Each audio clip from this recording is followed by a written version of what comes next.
రంగా గారిలో ఉన్నటువంటి గొప్పతనం ఏంటంటే ఈ భారతదేశ రాజకీయ చరిత్రలో చాలా మంది పుడతా ఉంటారు, చనిపోతా ఉంటారు. కానీ కొంతమంది ముఖ్యమంత్రులు చేశారు, కొంతమంది ప్రధానమంత్రులు కూడా చేశారు, కొంతమంది చాలా మంత్రులు చేశారు. కానీ ఆయన ఆ స్థాయిలో పదవి చేయకపోయినా ఆయన చనిపోయి దాదాపు 36 సంవత్సరాలు దాటుతా ఉన్నా ఇప్పటికీ కూడా వంగవీటి మోహన రంగా గారు పేరు చెప్పగానే ప్రజల్లో ఒక చైతన్యం, ఒక ఉత్తేజం వస్తా ఉంది. అది దట్ ఈస్ వంగవీటి మోహన రంగా గారు. నేను ఆ రోజుల్లో విజయవాడ ఆంధ్ర లయోలా కాలేజీలో నేను కూడా ఒక స్టూడెంట్ గా ఉండేవాడు.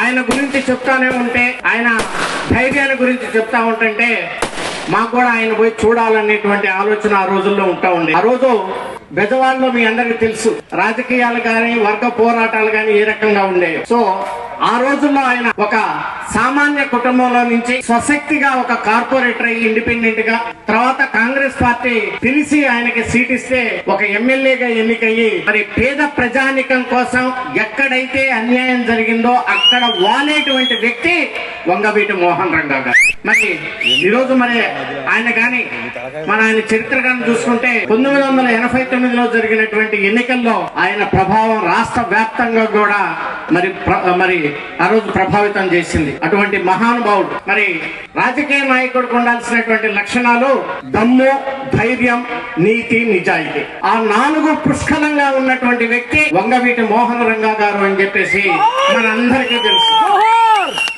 మరి ఈ రోజు కూడా ఇప్పుడు ఉన్నటువంటి యువతకి ఆయన చూసుండ్రు, కానీ ఆయన చరిత్రను చూసి, ఆయన హీరోయిజం చూసి, ఆయన యొక్క మరి తెలివితేటలు అంటే ఆయన ప్రజల్లో మమేకమైనటువంటి విషయాన్ని చూసి ఈ రోజు కూడా ప్రజలు ముందుకొచ్చి ఆయన విగ్రహ ఆవిష్కరణ చేస్తున్నారంటే దట్ ఈజ్ వంగవీటి మోహన రంగా గారు అని చెప్పేసి ఈ సందర్భంగా మీ అందరికి తెలియజేస్తాను.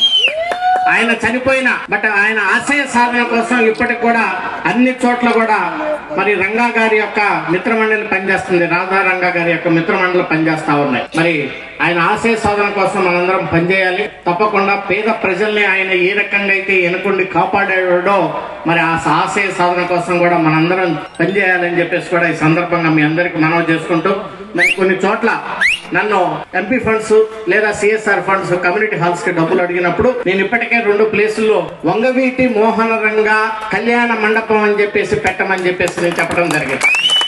అదే రకంగా ఈ నాగాయలంక మండలంలో కూడా మనకి సైట్ చూపించారు ఎలక్షన్స్ కు ముందు. అంతకు ముందు శంకుస్థాపన చేశాం గానీ చేయలేకపోయాము కొన్ని ఇబ్బందుల వల్ల అని చెప్పేసి.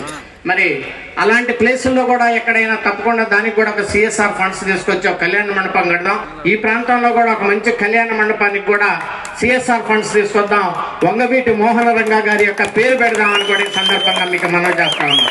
ప్రజల్లో ఆయన ఎప్పుడు గుర్తుండే విధంగా ఆయన ఆశయాలు మనం సాధించాలి అని చెప్పేసి ఈ సందర్భంగా మీ అందరికీ మనవి చేసుకుంటూ, మరి ఇది వేరే రాజకీయాలు మాట్లాడటం కంటే రంగా గారిని మాట్లాడటం, కొద్ది నిమిషాలు మీ అందరితో పాటు కలిసి ఆయన విగ్రహావిష్కరణలో పాల్గొనటం చాలా సంతోషం. తప్పకుండా మీరు ఎక్కడ విగ్రహాలు ఆవిష్కరణ చేయాలన్నా నేను బుద్ధ ప్రసాద్ గారు అలాగే కమిటీ అందరూ కూడా ముందుంటాం, మీ అందరికి చేయూతనిస్తాం అనేటువంటి